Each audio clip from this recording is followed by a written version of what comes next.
Fala galera, beleza? Sejam bem-vindos aí a mais um vídeo do nosso canal. Vídeo de hoje, vamos bater um papo aí sobre o relatório do Iridium. Saiu aí, deve ter uns 30, 40 minutos. Então bora lá, trocar uma ideia aí.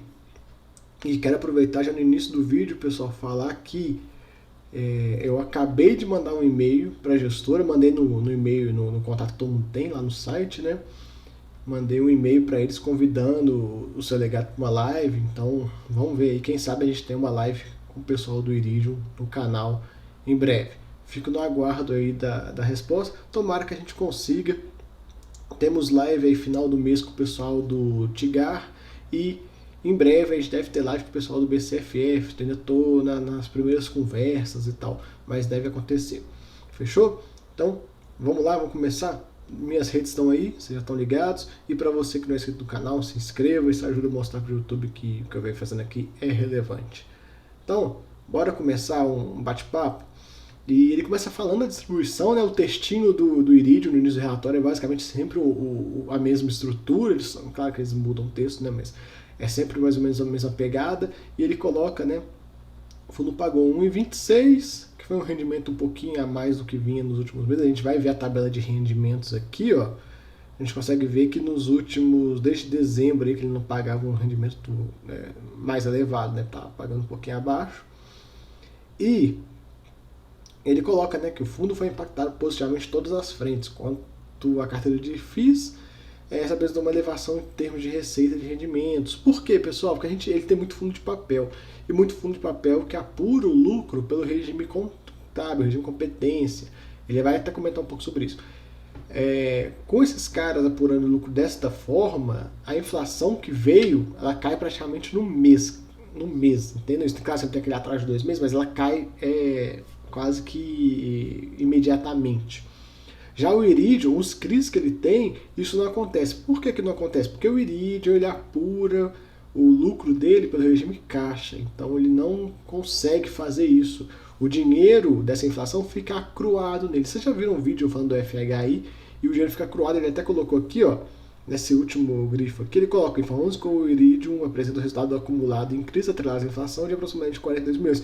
É o dinheiro que está acruado. Eu calculei e dá mais ou menos 1,27 por cota. Esse dinheiro ele só vai poder distribuir conforme ele for recebendo amortizações desses CRIs. Então, tá preso esse dinheiro, tá acruado, porém vai ser distribuído aí, conforme eu já falei, conforme foram vindo as amortizações. Esse dinheiro aqui, pessoal, eu gosto muito de salientar isso, que esse dinheiro não tem que ser distribuído até o final do semestre. Isso é outra coisa.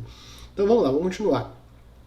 Ele fala, ó, em relação à carteira de CRI, a receita de juros subiu e a receita de correção monetária foi levemente aquém em relação a março de 22. Ainda sobre a correção monetária em CRIs, cumpre informar que o fundo somente considera o resultado que possa ser distribuído aos cotistas a título de rendimento mensal os lucros oferecidos em regime caixa. Foi o que eu comentei com vocês. Aí ele coloca: devido aos recentes altos índices mensais de preço, IPCA de 1,60, por exemplo, alguns ativos atrelados à inflação têm obtido resultado acima de que os mesmos têm gerado em caixa no período. Isso ocorre por conta da forma da operação monetária presente nessas operações, que varia de operação por operação, pode apresentar descasamento na regra de atualização monetária. Dessa forma, falamos que o Iridium tem lá a grana acruada. Basicamente isso, viu, pessoal? Então, vários fundos na carteira dele vão entregar a inflação de fato, né, quando vier. Já o Iridium ele acrua, igual a FHI faz, igual vários tantos outros fundos fazem. Quer saber que fundo que distribui caixa, que fundo que distribui contábil? Aqui, ó, esse carinha aqui, ó, BTG Pactual. Quando o fundo é administrado pelo BTG, a grana crua, é lucro caixa. Outros fundos são aí o competência. Não existe hoje, pessoal, infelizmente, uma lista ou algo que eu posso passar assim de bate-pronto com vocês disso. Até porque os fundos também, a papelada não coloca isso de forma clara nos relatórios. Um ou outro faz uma menção, igual o Iridium fez. Mas, minha visão pessoal, isso era uma informação que deveria estar aqui, ó. Deveria estar aqui. Método de apuração de lucro. Isso devia ser todos os fundos, não só no Iridium. Método de apuração de lucro. Lucro caixa, aí outro fundo lucro competência, outro fundo lucro caixa e tal. Todo mundo poderia dar um disclaimer disso e deixar nos relatórios, porque seria muito bom para a gente conseguir comparar. Galera, sobre fundo de papel, você comparar um cara que é lucro caixa com um cara que é lucro competência, a comparação é extremamente injusta. O resultado do competência, em teoria, né, pessoal? Não que seja assim, mas em teoria pode até ser do dobro do lucro caixa. Eu já falei isso algumas vezes, mas esse é um assunto bem chato de explicar e tal. Eu já fiz até um vídeo só sobre esse assunto. Tô querendo fazer uma live, eu não tô pensando em quem vai ser a melhor pessoa para explicar sobre esse tipo de ponto. Mas a gente vê aí essa questão. Então, os rendimentos dele, conforme eu comentei, esse mês foi o melhor aí do ano até então, 1,26, rendimento bom. Se você pegar aí a média do fundo, os últimos 12 meses é 1,15, 97, 1,15, 1,13, 1,5. Aí ele pagou 1,37, 1,13, 1,43. Mas na maioria dos casos a gente consegue ver que ele fica numa janela, né, digamos assim, de entre 1,10 e 1,30, assim, uma janela bem ampla, né, de rendimentos que eu dei para vocês, mas mais ou menos fica nessa casa aí. Quando paga um rendimento não tão legal, paga igual esse 1,8 aqui, que seria tipo 1,10, e quando paga bem é uns 1,30, assim, mais ou menos. É uma janela que dá pra gente trabalhar. Como esse fundo ele vive muito de trade, ele faz muito giro, é difícil dar para vocês um número assim, a janela é de 10 centavos.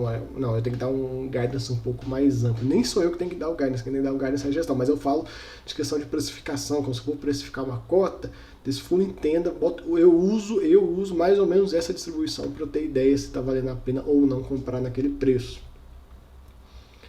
A questão do desempenho no mercado secundário, a gente vê que já teve um ágio gigantesco, e esse ágio veio caindo aí. Hoje, se não me engano, está bem próximo dos seus R$1, dos seus 101, 102, está nessa casa aí. Vamos ficar vigiando. Carteira dele ainda tem uma parcela em caixa aí, considerável, ele está segurando um caixa, deu para ver que ele gosta de trabalhar com esse caixa mais ou menos em 5%. No restante, pessoal, as operações são muito bem distribuídas, tudo operação aí com uma exposição muito baixa, então qualquer coisa que der problema aí é difícil a gente sentir. Tudo muito bem distribuído, o que é bom.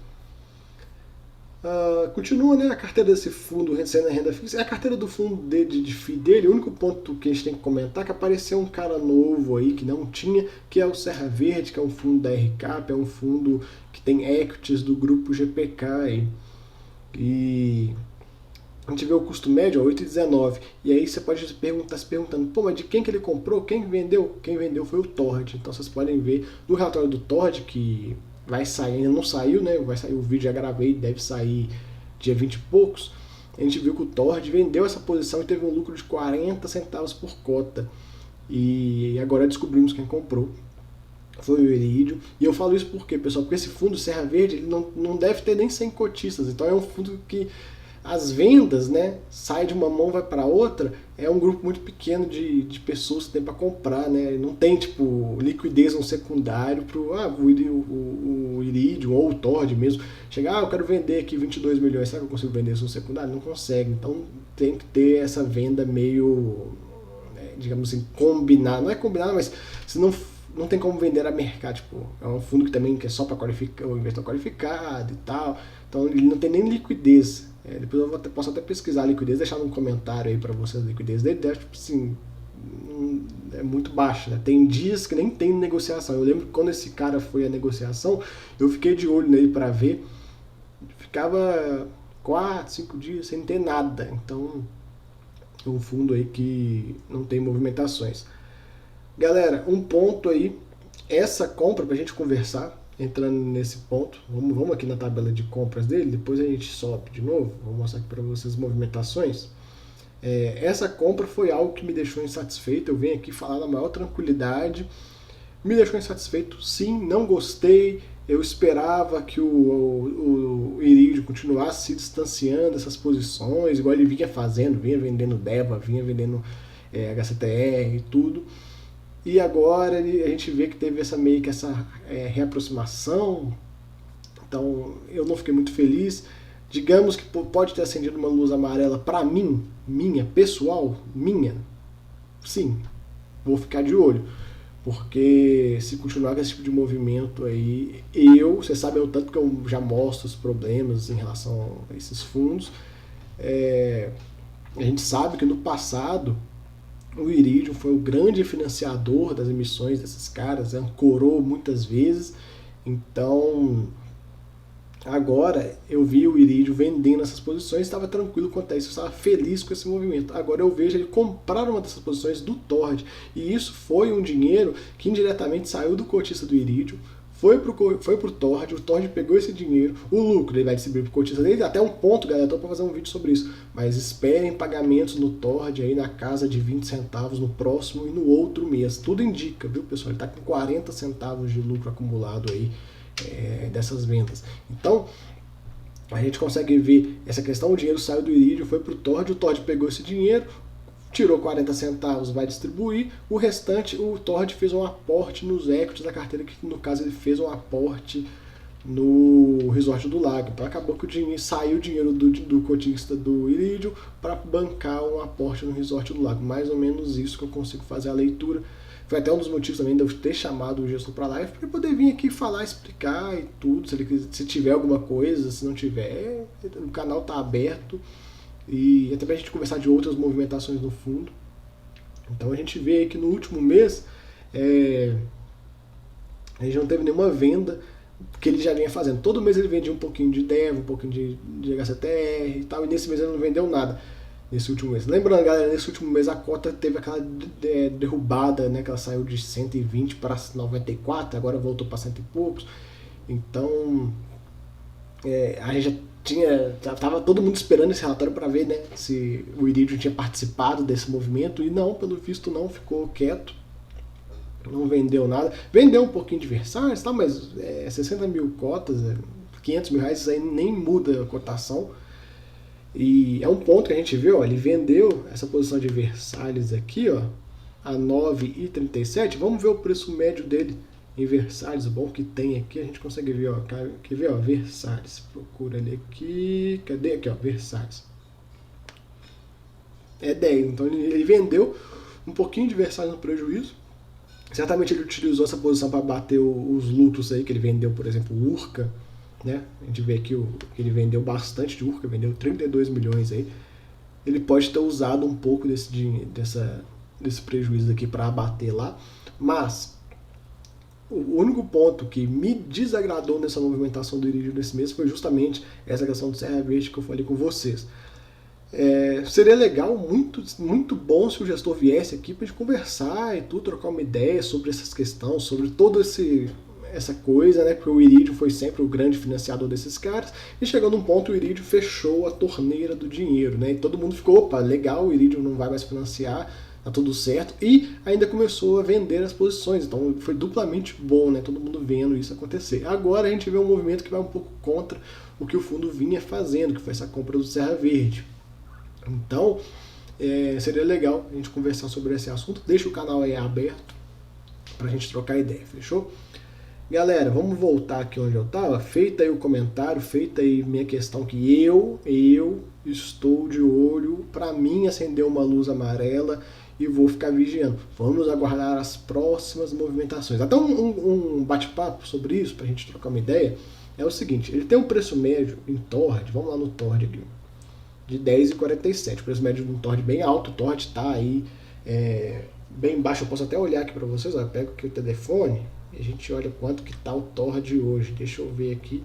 Ó, o Tord hoje está 9,31. Deixa eu ver se eu consigo mostrar aqui para vocês.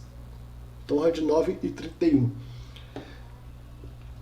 Se acontecer o que eu estou pensando, que é o pagamento do Tord, ele tem os 40 centavos, ele tem que distribuir em 2 ou 3 meses até o final do semestre, né? A gente tem o pagamento do Tord de junho, agora, que é referente ao mês, esse mês, e o outro pagamento que é referente a junho, pode ser que tenha mais um. Então eu tenho que ver como é que eles vão fechar o semestre deles. Mas enfim, eles têm 40 centavos, mais do que o fundo gera. O Tord, considerando um mês, esse próximo pagamento, o Serra Verde não pagou, o Tord entregaria algo próximo de 6 a 8 centavos. É isso que o Tord entrega quando o CR Verde não paga. Quando o CR Verde paga, ele consegue aumentar um pouquinho esse patamar. Beleza, feito isso, tá ok. A gente já sabe como é que o Tord trabalha. Se o Tord tem aí 40 centavos para distribuir em 2 ou 3 rendas, vamos colocar trabalhando com 2, ele vai pagar algo próximo, pelo menos 20 centavinhos. Pelo menos. Pode ser que pague um pouco menos, um pouco mais e tal, mas eu acredito que fique na casa dos 20 centavinhos. Se o Tord pagar duas distribuições de 20 centavinhos, duas de 20, certamente essa cota vai sair dos 9 e pouco que a gente viu aqui e voltar aí para cima dos 10 reais, acredito eu. Dois pagamentos. Um pagamento não vai mexer com a cotação. Um pagamento todo mundo vai falar, o Tord pagando 20 centavos, igual ele paga de vez em quando e depois esquece. Depois vem pagar 8, igual acontece. Mas agora, se o Tord pagar 2 de 20, certamente o pessoal vai entrar, vai achar que ele vai pagar 20 para sempre, etc. Você não sabe como é que o mercado funciona. E aí pode ser que a cotação suba. Será que vai subir até chegar no preço médio, que é relativamente alto aqui? Não sei. Sinceramente, eu não sei se eles vão conseguir fazer isso. Mas o ponto que me deixaria mais tranquilo seria se a situação seguinte ocorresse. A cotação subisse para mais do preço médio, ou bem próximo ao preço médio, e o Iridium vendesse a posição. 64 milhões é uma posição grande para ele vender, né? Para ele vender isso em um mês é difícil ele conseguir vender tudo, mas o que me deixaria mais tranquilo como cotista do Iridium, eu sou cotista do Iridium, viu, pessoal? Seria ele vender aí, caso chegasse próximo, o Tord chegasse acima de 10 reais, ele começasse um movimento de venda aí devagarinho, vai vendendo e diminuísse essa exposição aqui, que a gente vê que o Tord é a terceira maior exposição dele. Esse é o ponto. Mas, se ele não fizer isso e continuar ou aumentar a exposição ou algo do gênero, acontecer igual aconteceu aqui com o Serra Verde, para mim a luz de alerta, que hoje a luz está amarela, que eu estou de olho, pode ser que essa luz até queira ficar vermelha, não sei, não posso falar isso agora porque eu estou vendo, agora a luz só ficou amarela, não quer dizer que eu vou vender o fundo, mas é que eu estou de olho. Eu vou ficar bem de olho as movimentações aí que podem vir a ocorrer neste fundo. O gestor tinha se comprometido a não fazer emissão até o meio do ano, então vamos ficar de olho também nessa questão. Está chegando aí o final do semestre, então vamos ver também. É outro ponto para a gente pôr à prova aí o Iridium, se ele vai parar de financiar suas operações, vai ser quando vier uma emissão. Vindo uma emissão, a gente vai ver isso o Iridium.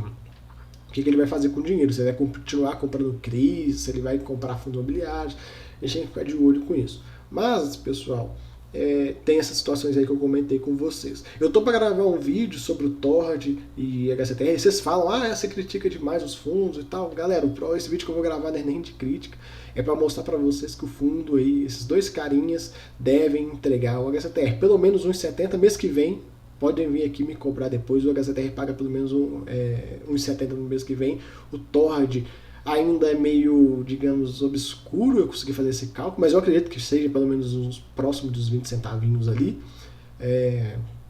Tem que analisar mais a DRE, você sabe que a DRE do Tord ela é bem, digamos, chata de se analisar. Mas enfim, não é o foco do vídeo. Mas eu vou deixar aí pra gente provocar vocês que esse vídeo deve sair em breve mostrando que os dois fundos vão pagar um pouco mais. Então, fica aí essa questão, vamos ficar de olho, eu quero analisar bem, porque eu estava feliz com essa movimentação dele de venda dessas posições, e eu quero ver se isso vai continuar ocorrendo.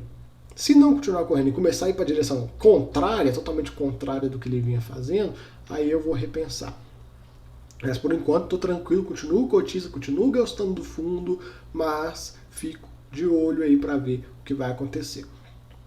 Fechou? É isso. Espero que vocês entendam aí o que eu quis dizer e tudo, não fiquem malucos no comentário. Não tô mandando ninguém vender o fundo, já vou falar isso bem claro. Não tô falando que é para vender, que é para comprar. Galera, os vídeos aqui que eu faço, eu não quero que vocês comprem ou vendam nada por base dos meus vídeos. É apenas a gente bater um papo, trocar uma ideia. Não vou mexer no Iridium, o Iridium está quietinho na carteira, vai ficar lá quietinho, só vou ficar de olho, beleza? Estamos conversados, né? Só vou ficar mais de olho. Eu estava tranquilo com esse fundo, com as movimentações que ele vinha fazendo, vinha diminuindo essas exposições, e agora ele faz uma compra, né? Para mim eu gostaria de ver sempre um movimento contrário, mas tudo bem, não vou vender, só vou ficar de olho. Conversamos sobre isso, fechou. Vamos lá, vamos continuar o vídeo. Ó, a distribuição aqui está bem em linha com os outros meses. A ideia do gestor que ele colocou para a gente nos últimos relatórios é que ele queria aumentar essa parcela em CRI, então vamos ficar de olho. Galera, o mercado está em baixa, então até para ele fazer esse tipo de venda, se não estou falando daqueles fundos, falando de vários outros fundos que ele tem, fica difícil. A gente pode ver aqui na DRE dele, ó, que a linha de negociação de fundos imobiliários está bem baixa, ele não consegue passar aí de 1 milhão no mês de grana para a gente como negociação de fundo imobiliário.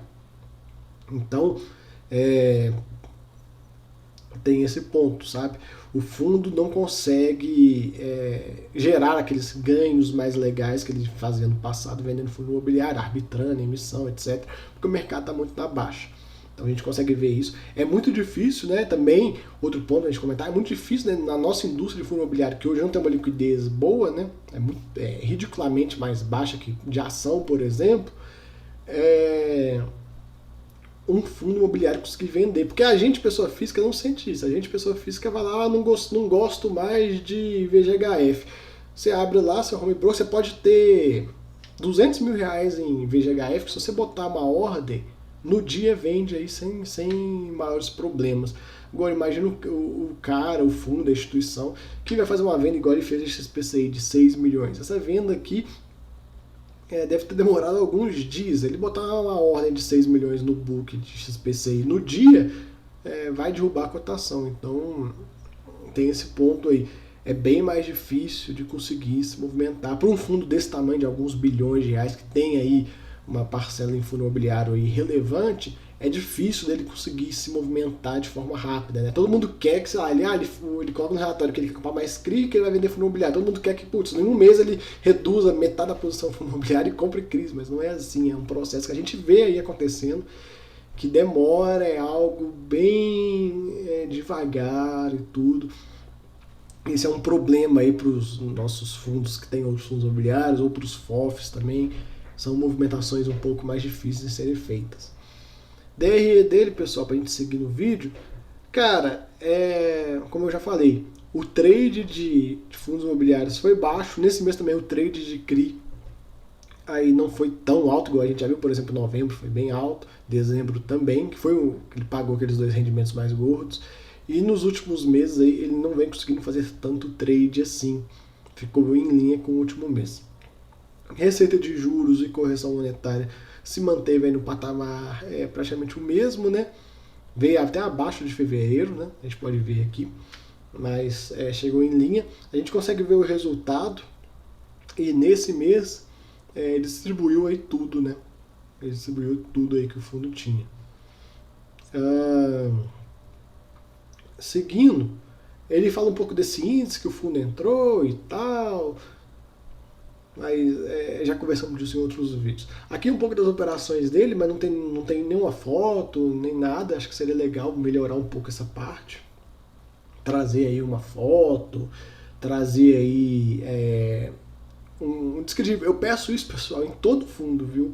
Todo fundo de CRI que tem uma tabela assim, ou com pouca informação, ou com uma informação mostrando só o que é a operação, eu cobro um acompanhamento mensal, porque, por exemplo, a gente tem aqui essa do Alphaville. A gente vê risco de crédito corporativo da Alphaville, a gente contato de sessão fiduciária da carteira de recebíveis, conformar em valor da operação. Podia colocar, tipo, um negocinho, uma linha que seja, ó, operação, segue no que a gente espera, sem problemas, tá tudo certo, segue o baile. Aí ele chega, por exemplo, ele pega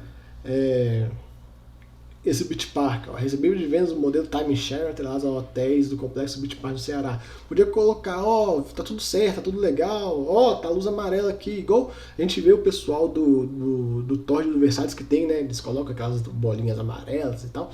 Isso é legal, isso é bom pra gente acompanhar como é que tá a carteira do fundo como um todo. E é isso, ele não traz nem informação de, tipo, razão PMT, etc., mas é aquela coisa, tem fundos que não trazem essas informações. No meu cenário ideal seria todo mundo trazendo e tal, mas a gente vê, por exemplo, Kinea também não traz, então ainda não existe aí uma, digamos, uma padronização com isso. Galera, tá aqui as operações todas dele. Não vou passar porque não tem muito o que falar.